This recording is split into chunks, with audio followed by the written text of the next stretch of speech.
అందరికీ నమస్కారం. నా పేరు ఆచార్య కొండనందకిషోర్. ఈరోజు వీడియో టాపిక్ తల్లిదండ్రులకి చిన్నపిల్లలతో వాళ్ళలో ఆత్మవిశ్వాసం, నమ్మకం, ధైర్యం ఎలా నింపాలనేది టాపిక్. ఫస్ట్ ఆత్మవిశ్వాసం గురించి. ఆత్మవిశ్వాసం అంటే ఏంటి, నమ్మకం అంటే ఏంటి, ధైర్యం. ఈ మూడింటిని మనం చిన్నపిల్లలకి ఇవ్వగలిగితే వాళ్ళు సక్సెస్ అనేది ఖచ్చితంగా వస్తారు.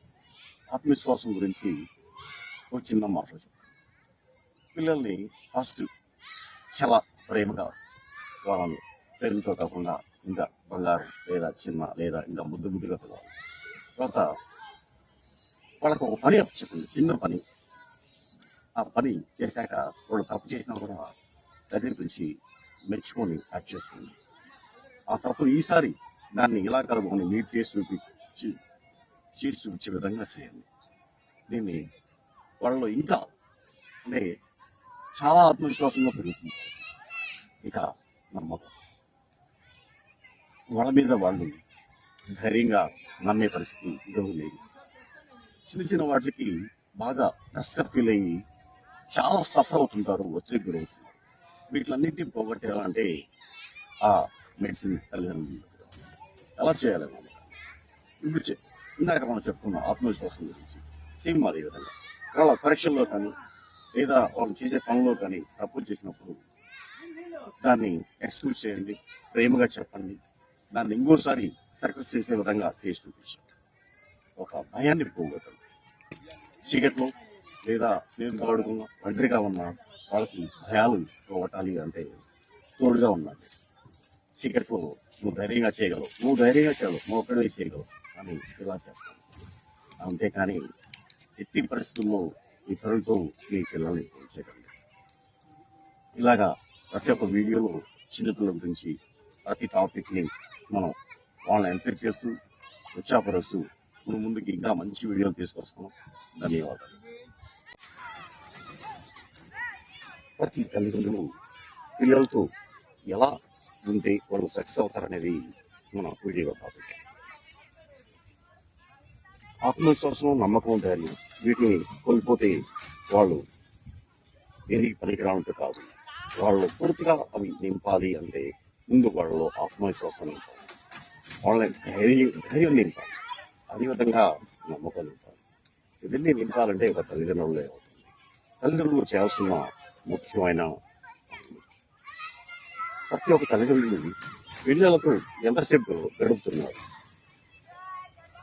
తల్లిదండ్రులు పిల్లల ముందు ఎలా మాట్లాడుకుంటున్నారు, ఇవన్నీ మనం గుర్తు చేసుకోవాలి.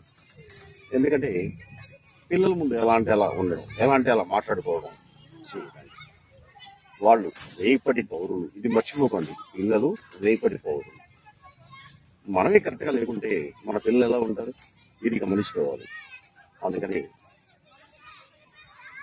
ప్రతి ఒక్క తల్లి తండ్రి పిల్లలతో ఎంతసేపు గడుపుతున్నారు, వాళ్ళ అవసరాలకి డబ్బులు ఇచ్చాము, వాళ్ళ అవసరాలకి ఆటో వసూలు ఇచ్చాము, వాళ్ళని ఇంకెక్కడికో తీసుకెళ్ళాము కాదండి. వాళ్ళతో ప్రేమగా ఎంతసేపు మాట్లాడటం అన్నది చాలా ముఖ్యం. వాళ్ళు చేసే పనులు ఏం పనులు చేస్తున్నారు, ఎలా చేస్తున్నారు అనేది గమనించాలి. తర్వాత వాళ్ళ బిహేవ్ ఎలా ఉంది, వాళ్ళు భయంగా పెరుగుతున్నారా, స్ట్రెస్గా ఉన్నా, వాళ్ళు బోర్గా ఫీల్ అవుతున్నారా లేదా అసౌకర్యంగా ఉన్నారు, ఇలాంటివన్నీ తల్లిదండ్రులు గమనించుకోవాలి. ఎందుకంటే రేపటి పౌరులు మనం ఈ దేశానికి అందిస్తాం. అలా అందించినప్పుడు ఖచ్చితంగా ప్రతి ఒక్క తల్లిదండ్రులు పిల్లలపైన దృష్టి పెట్టాలి. సంపాదన పైన, మనం చేసే పైన, పనుల పైన కాదు, పిల్లల పైన రోజుకి మినిమం ఒక అరగంట సేపైనా ప్రేమగా మాట్లాడండి. తల్లి తండ్రి పనుల విషయంలో కానీ ప్రతి ఒక్కటి డిస్కస్ చేయండి. చాలా ముఖ్యంగా పిల్లల దగ్గర అన్పార్లమెంట్ రూల్స్ మాట్లాడకండి. ఇది చాలా చాలా ఇంపార్టెంట్. తర్వాత అసూయ, ద్వేషం, పగ, ప్రతీకారాల గురించి అస్సలు మాట్లాడకండి. ప్రతి ఒక్కటి ప్రేమగానే చెప్పండి, వాళ్ళకి అర్థమయ్యే విధంగా చెప్పండి, చూపండి. మనం ఇంకా ముఖ్యంగా చెప్పాలంటే మనం ఎవరు అనేది చెప్పండి. మన బంధువులు ఎవరు, మన పండగలు ఏంటి, ఇవన్నీ వాళ్ళతో ప్రతిరోజు ఒక అరగంట సేపు వాళ్ళతో మనం స్పెండ్ చేయాలి. స్పెండ్ చేసినప్పుడే వాళ్ళకి మంచి స్నేహితులు అవుతారు. ముందు ఎదుర్కొంటారు పిల్లలు, స్కూల్కి వెళ్ళే పిల్లలు ఫ్రెండ్స్ ఎదుర్కొంటారు. ఇంట్లోనే ఫ్రెండ్స్ ఉంటే ఇంకా చాలా ఆనందంగా ఉంటుంది.